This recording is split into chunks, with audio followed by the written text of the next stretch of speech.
வணக்கம் நண்பர்களே, உங்களை நமது சேனலுக்கு வரவேற்கிறேன். கால்நடை வளர்ப்பில் ஈடுபடும் நண்பர்கள் மாட்டிற்கு, அதாவது காளை மற்றும் பசுவிற்கு கால் குழம்பு கருப்பாக இருப்பது உறுதியானதா அல்லது வெள்ளை குழம்பாக இருப்பது உறுதியானதா என்ற குழப்பம் இருக்கிறது. அதில் கருப்பு குழம்பு வெள்ளை குழம்பை காட்டிலும் உறுதியானது என்ற கருத்தும் இருக்கிறது. இந்த கருத்துகள் சரியானதா என்பதை இந்த வீடியோவில் பார்ப்போம். பொதுவாக பார்த்தால் வெள்ளை குழம்பு கருப்பு குழம்பை விட சற்று வலிமை குறைவாக இருக்கலாம் என்று கால்நடை ஆய்வாளர்கள் கருதுகிறார்கள்.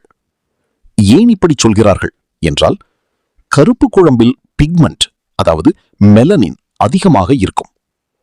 அந்த மெலனின் காரணமாக குழம்பு சற்று கடினமாகவும் உறுதியானதாகவும் இருக்கும். வெள்ளை குழம்பில் பிக்மெண்ட் குறைவாக இருப்பதால் அது கருப்பு குழம்பை காட்டிலும் மென்மையானது. அதற்கு எளிதாக சேதம் வர வாய்ப்பு அதிகம். ஆனால் முக்கியமான உண்மை, இது சிறிய வேறுபாடுதான், பெரிய குறைபாடு அல்ல. நல்ல முறையில் பராமரித்தால் வெள்ளை குழம்பு காளைகள் வேலைக்கு, உழவுக்கு, இனப்பெருக்கத்திற்கு நன்றாக இருக்கும்.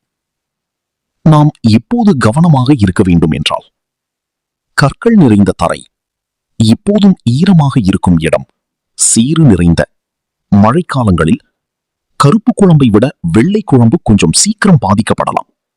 அதனால் கவனமாக பார்த்துக் கொள்ள வேண்டும். பொதுவாக மாட்டின் குழம்பு அது வெள்ளையோ கருப்போ எதுவானாலும் சரியான முறையில் பராமரித்தால் எந்த பிரச்சனையும் இல்லை. இந்த தகவல் உங்களுக்கு பயனுள்ளதாக இருந்தால் வீடியோவை லைக் பண்ணுங்க, உங்கள் நண்பர்களுக்கு ஷேர் பண்ணுங்க, சேனலை சப்ஸ்கிரைப் பண்ணுங்க. நன்றி.